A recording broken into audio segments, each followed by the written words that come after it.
capsule leather 2 pieces. New venture for us. Very excited to share this with you. This has been in the works for months and months and months at this point. And we are now finally in a situation where we've had our final prototypes signed off and we're happy with what we've got in front of us. So on the desk in front of me, we've got the Rolex Explorer 2. This is a 22mm watch, and it is sporting the Olmo Badalassi Alcantara-backed 2-piece leather strap from Zulualphastraps. So where do we begin? Let's start at the top. Essentially what we've got here is our ZA hardware. Fairly obvious to most of you. This is signature for our brand. We've got a sewn-in keeper and we've got a floating keeper. Allows for infinite adjustability. If we flip that around, you will see that we have backed this leather strap with Alcantara. Yes, Alcantara. This is the stuff you see on the headlinings of some of the finest motor vehicles on planet Earth. To touch, it is absolutely incredible. It's fantastic on the skin. It adds an exorbitant amount of luxury to the strap and to the feel and to the wearing experience. And this is our interpretation of a leather 2-piece strap. In typical fashion for us and for ZA, we've gone with the counter stitching down either side. And we have that going around the bottom as well. You will see the grooves in this leather. And that will, if I can get the angle right on that, you'll see it almost looks like it's got a chunk of leather on the inside of it. That's because it has. This essentially is made of 3 pieces. We have the top side, which is absolutely best leather known to man. Best stuff you can buy. Top grain leather. The underside is Alcantara. Again, one of the most luxurious fabrics on planet Earth.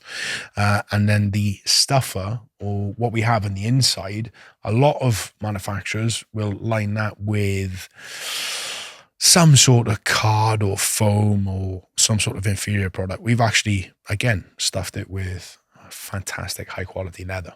So this thing really is special. The leather we've used on this particular piece is the Olmo. The Olmo, again, as I mentioned earlier, it's from the Badalassi tannery in Tuscany, and it's a wax pull-up. So if we start stressing the leather, you will see color changes. As we put it back down, it goes back to its original form. You can achieve darker shades on this leather just by adding a bit of leather balm, but as it is in its natural effect, I absolutely love. I think it's fantastic. It adds so much character, so much texture, so much everything to that particular piece. I've worn this one for a while now. You'll see the buckle marks there where I've been wearing it, but it's just going to patina beautifully. Flipping it round, the Alcantara really is special.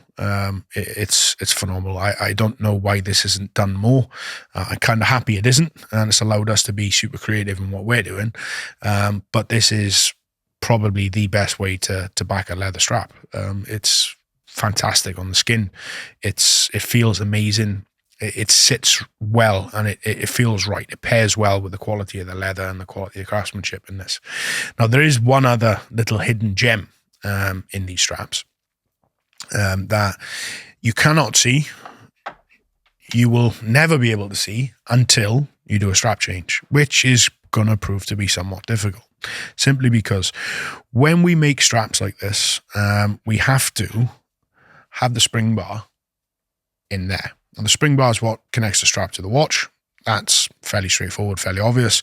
That's what keeps it in place. Now, typically with leather straps, what you tend to find is the spring bar will run down this section.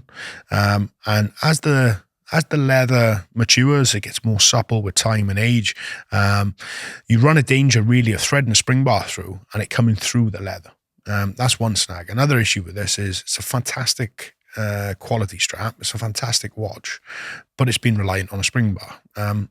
I'm not a massive fan of spring bars. If you look at our other products that we design, we try and mitigate failure points wherever we can. That's why we went with the screws instead of spring bars on the buckle. So what have we done? What are we doing differently? Inside here, We have a cylindrical tube that is about a 0.5 millimeter thick, and it runs for 21 millimeters on the inside of that. So that basically creates a shroud in which the spring bar is thread through. Just doing that at the angle. So we've got a steel shroud on the inside of the leather.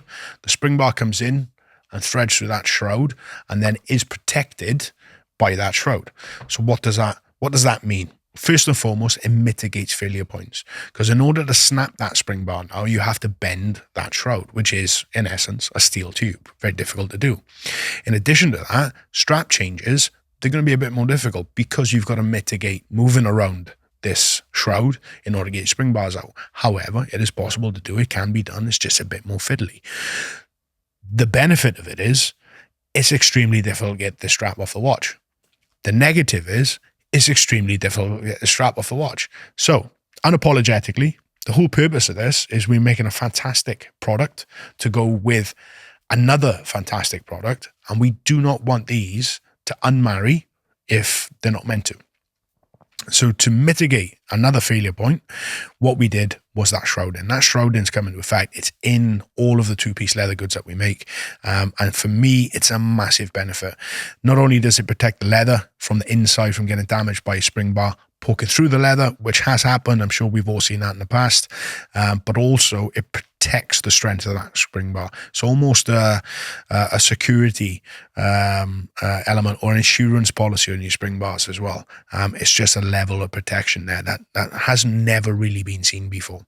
So these are going to be run in a range of colors, and the colors are all pretty much going to be in line with what we do already with the single pass stuff. The only difference is the Alcantara backing is going to be relevant to the color on the top side. So if you go in a brown, you're going to get this mocha color backing. If you go with blacks or darker colors, you're going to get more of a concrete dark gray finish on it. We're going to be running it in blue, black, and a variation of different browns, in wax pull-ups, just because of the depth, the quality, everything that comes with it. So this is a brand new product for us. We're super excited to launch this and get this moving, and super excited to see these out in the world. It's phenomenal. It's been months and months of work, not only to make a fantastic two-piece leather strap, but to make it uniquely a ZA two-piece leather strap. So guys, I'm excited, and I look forward to seeing these out in the world.